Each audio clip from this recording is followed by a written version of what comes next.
Tennessee a 63-6 winner over Akron here on this Saturday night. Hello and welcome into your postgame mini pod. I am Eric Cain, along with Austin Price. Austin, I kind of said this in a hit I did right after the game. What do you get out of a game like this, man? You don't get much out of a game like this whatsoever. The number one goal was to always come in here and get out injury-free. Tennessee didn't get out 100% in that regard, and we'll learn more as the week goes on. But you beat down an opponent that was just a non-competitor in this football game, with everybody thinking about Florida coming up next week. Yeah, you're right. Tennessee, and we'll find out more, but it certainly doesn't feel like Tennessee gets out of here just injury-free. Even if Cedric Tillman can play next week, I'm not sure that he'll be 100%. Brent had it in the 2-minute drill. Sounds like more like an ankle. If that's the case, rehab, stem, we'll see how quick of a healer he is. But you know how ankles are. So it's definitely a blow regardless. Here's the thing. Tennessee made plays today even without Cedric Tillman. And I know Akron's not very good, but I think they found different playmakers. Brent talked about it in the 2-minute drill. Even with some of those young guys, you feel like, okay, if somebody went down, it's not ideal, but we probably can, coach them up and get some of these kids to perform. So, you did what you're supposed to do tonight. You got in, you got out, 63-6. Again, you look around college football, a lot of close games. Missouri State pushing Arkansas deep into that football game. South Florida, pushing Florida in the swamp. Yeah. And of course the upsets last week. Yeah, so win's a win, man. I'd say that if Tennessee had won 38-7, but 63-6, they did what they were supposed to do, and it's hard not to kind of, root hard for Joe Milton after the way things went last year. He hit 2 deep balls tonight, hit them in stride. I know. Another near flawless night, 4 of 5, 112 yards, 2 touchdowns, as you mentioned the deep balls, but you're right. I think Joe's looked good when given the opportunity. Yeah. So, again, it just boils down to, continuing to improve, continuing to buy in. It certainly feels like, this team has bought into everything Heupel and company are doing. And, that just helps, the growth of the program. It helps in recruiting and, an atmosphere next week that, will sure be, pretty special, will help this team, and help this program and what it should be, a really packed house of recruits for the Tennessee-Florida game. I understand the purpose of these games. I get it.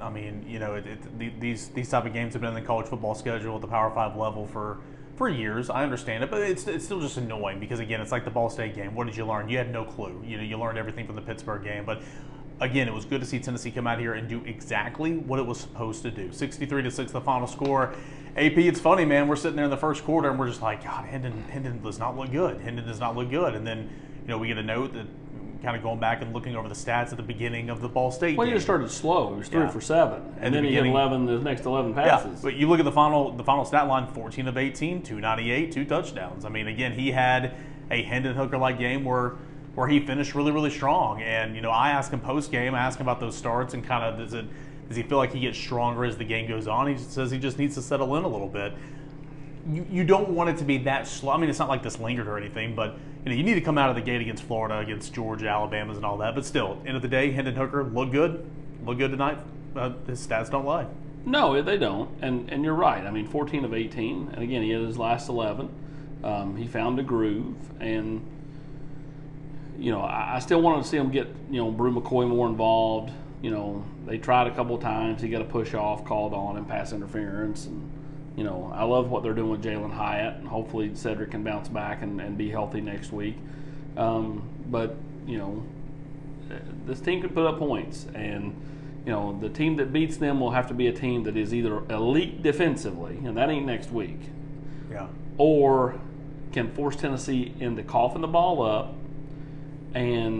or can score with Tennessee. And then maybe that's next week. Maybe Tennessee has turnovers and stuff like that. But, nothing Florida does to me offensively scares you. Anthony Richardson tonight was average at best again. This is 2 games in a row. Yeah, if you keep him in the pocket, he's just not very good. I said that when they anointed him the Heisman winner after week 1.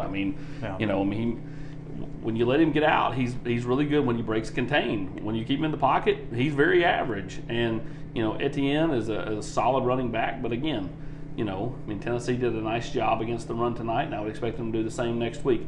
Rodney going to continue to push the boundaries with playing different guys. He played Eason a ton tonight. Tyree West got a lot of run. Now Tyree West got run tonight, more run than he'll ever get the rest of the year probably, but outside of maybe UT Martin. But I would expect to see him play more. When Tennessee goes to their Rabbits package, put him on the inside. He's so quick off the ball.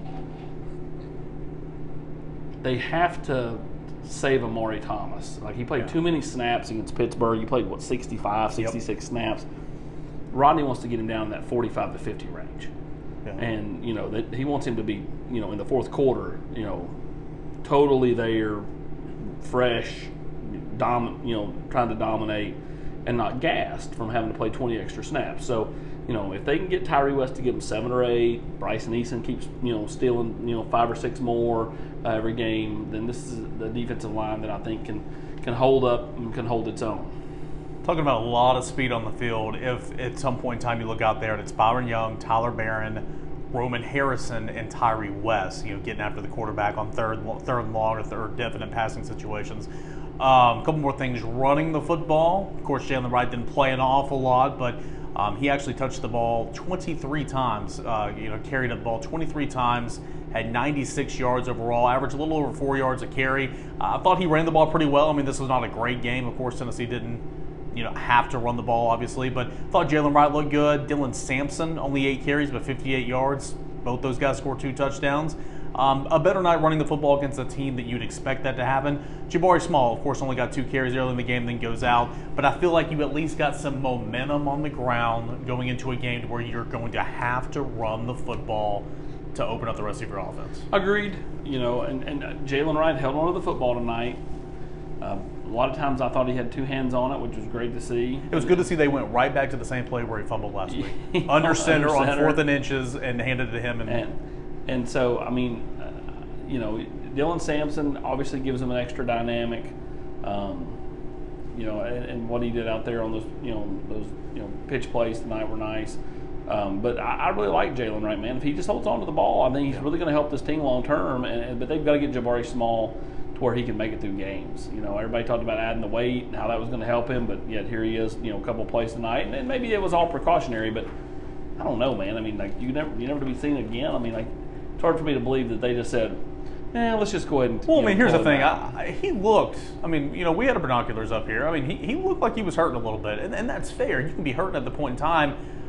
Go off, and then, like kind of Heupel said, look at the scoreboard and say, well, I mean, he could probably play if we absolutely had to have him, but you blink of an eye, you're up 21-0. So, like, what's the point? I know what you're saying, but I guess we'll just kind of have to see as the week goes on. There was no point once he came out, once Tillman came out, even if they could, there was no point putting him back in the football game. Well, yeah, I don't disagree that once it got to a certain point, there was no point to put it back out there. But I just too many times last year he got nicked up. Yeah, that's a concern. I mean, it's just you're so thin there at that tailback spot. That's why Tennessee's got to go out and find bodies. I think that's why they're going to take 2 running backs in this class. Whether that's Roderick Robinson or circling back to Deshaun Bishop or whatever. Or going to the transfer portal. Tennessee needs more running backs. They just don't have enough. I want to make one note defensively before we kind of wrap things up here. Tennessee a 63-6 winner over Akron. Tennessee begins 3-0 for the first time since 2016. And SEC play begins next week with Florida in front of another sold-out crowd here. I thought the crowd was fun tonight. I mean, for an Akron game, good grief. And Josh Heupel couldn't say enough nice things about the ball walk and Tennessee fans after the game. I thought that was neat. But defensively, I thought Jeremy Banks looked more like Jeremy Banks, and that was good. I understand the opponent is what it is, but for the first time I saw Jeremy Banks, flash a little bit. He's going to have to do that moving on for Tennessee's defense to take a step. Juwan Mitchell got in there, didn't get the starts, but on play number 2, he was in there. Play number 3, he was in there. Something that I noticed all game long was it was a lot of Aaron Beasley, Juwan Mitchell, it was a lot of Jeremy Banks, Juwan Mitchell, not a whole lot of the first two starters. I think they're trying to rotate Juwan Mitchell in there just to get him used to playing with both of those guys a lot, because they're going to play those three guys along with Solon Page a little bit less now, and maybe even Elijah Herring. Yeah, Elijah Herring's going to continue to help this football team. He had a good night. I will be stunned if he is not one of your two starting linebackers next fall. I agree. Beasley will be back. Banks will not be back. He will probably head off to the NFL after this season.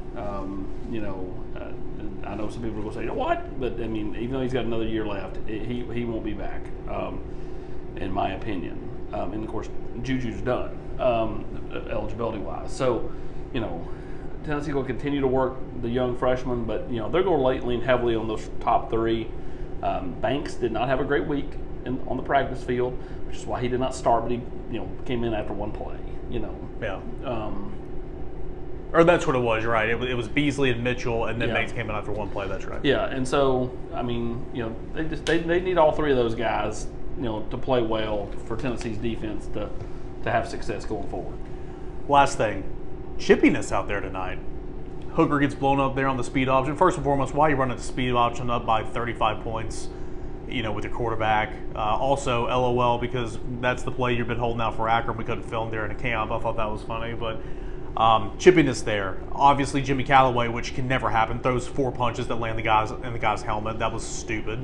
Yeah. But not only that, but you saw Byron Young and Tyler Barron get into it a little bit. Jerome Carvin over there. It was a chippy ball game. Anything to that moving forward, or just emotions a little high, just like Hendon Hooker said? Well, I just think Akron, got under Tennessee's skin, and Tennessee's got to be smarter than that. Akron got their teeth kicked in last week. They got their teeth kicked in tonight. Getting that check, though. At the kids, at some point, they still have pride. So you get tired of getting your teeth kicked in. Absolutely. You do things that maybe you normally wouldn't do. They got under Tennessee's skin. Tennessee reacted to it. Can't do that going forward. And very few times does the second guy. It's always the second guy that they see. Not be the one seen first, right? And Jonathan Wade, you go back to that 2004 Florida game, he baited Dallas Baker, got under his skin. Tennessee's got to be smarter than that going forward, whether it's Florida or LSU or Alabama or UT Martin or whoever. We're going to spend the entire week discussing Florida, but quickly, just an initial thought on Tennessee, Florida next week. Tennessee will go in as a heavy favorite in that football game. Tennessee's handled business. They're 3-0. Florida should be 1-2, maybe even 0-3. They've barely won 2 football games at home. They played every game at home, and so Tennessee to me will be at least a 7-point favorite next week, and all the pressure will be on Tennessee. Florida will have no pressure. A team that has won, 17 of 18 or whatever 16 of 17. Yeah. They'll have no pressure next week. All the pressure will be on Tennessee, and everyone in this stadium will know it, which is why no matter what happens, you have to just avoid the early swell against you next week. Even though you're in home, you have majority of the fans here, all the pressure is on you. You just can't climb in a hole and expect to climb out like they did in 2016 when Tennessee scored 30-something unanswered.